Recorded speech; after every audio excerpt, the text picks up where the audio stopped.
क्या आप जानते हैं कि एक समय ऐसा था जब भारत और तिब्बत के बीच सीधे धार्मिक, सांस्कृतिक और व्यापारिक संबंध थे और नेपाल इस पूरे क्षेत्र का सबसे महत्वपूर्ण पुल हुआ करता था।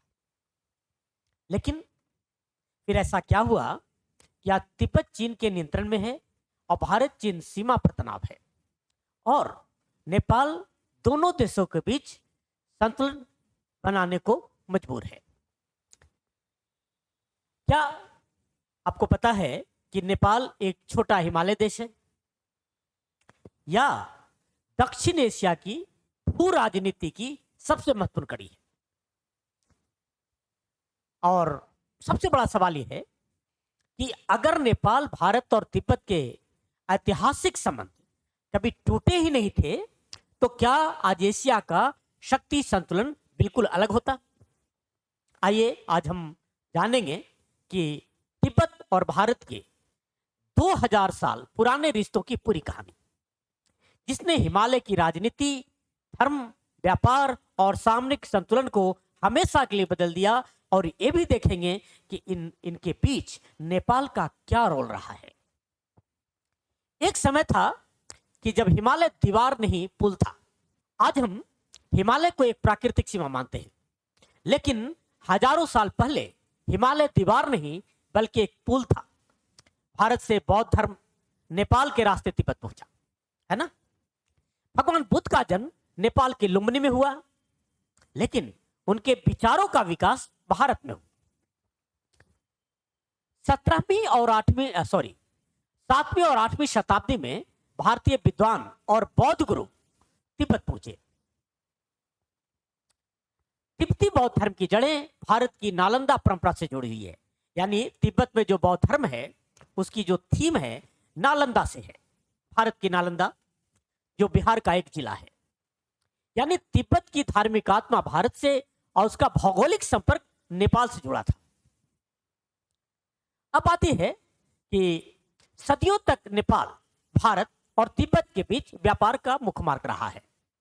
तिब्बत से नमक, ऊन और घोड़े आते थे। भारत से मसाले, कपड़ा और धातु के सामान जाते थे। काठमांडू के व्यापारी लासा तक व्यापार करते थे। नेपाल केवल एक देश नहीं था, बल्कि नेपाल दक्षिण एशिया और मध्य एशिया को जोड़ने वाला आर्थिक गलियारा था। या तो यूं कहें कि नेपाल साउथ एशिया का यानी दक्षिण एशिया का दुबई था।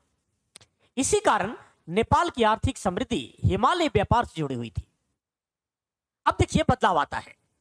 18वीं सदी के अंत में नेपाल और तिब्बत के बीच संघर्ष हुआ। तब चीन के चिंग साम्राज्य ने हस्तक्षेप किया। यहीं से तिब्बत में चीन का प्रभाव बढ़ना शुरू हुआ। लेकिन असली बदलाव 1950 में आया है, जब चीन की कम्युनिस्ट सरकार ने तिब्बत पर नियंत्रण स्थापित किया। इसके साथ ही भारत और तिब्बत के बीच सदियों पुराने सीधे संपर्क लगभग समाप्त हो गए। अब भारत और चीन आमने सामने थे और नेपाल दोनों के बीच था। अब बात है कि नेपाल दोनों के बीच था तो नेपाल इतना महत्वपूर्ण क्यों था? आज नेपाल केवल कुछ करोड़ों की आबादी वाला देश नहीं है। यह भारत और चीन के बीच स्थित एक रणनीतिक बफर स्टेट है। भारत के लिए नेपाल की स्थिरता राष्ट्रीय सुरक्षा का प्रश्न है, इसलिए भारत सरकार इस पर काफी दिलचस्पी लेती है। चीन के लिए नेपाल दक्षिण एशिया में प्रभाव बढ़ाने का प्रवेश द्वार है, इसलिए दोनों देश नेपाल में निवेश, कूटनीति और प्रभाव बढ़ाने की कोशिश करते हैं। नेपाल भी अपनी स्वतंत्र विदेश नीति के जरिए दोनों शक्तियों के बीच संतुलन बनाने का प्रयास करता है, लेकिन यह संतुलन हमेशा आसान नहीं होता। अब बात यह है कि नेपाल, तिब्बत और भारत की कहानी केवल 3 क्षेत्रों की कहानी नहीं है। यह धर्म, संस्कृति, व्यापार और भू राजनीति के हजारों साल पुराने रिश्तों की कहानी है। एक समय था जब भारत, नेपाल और तिब्बत एक सांस्कृतिक धारा से जुड़े हुए थे। फिर राजनीति बदली, सीमाएं बदली, साम्राज्य बदले और पूरे हिमालय की दिशा बदल गई।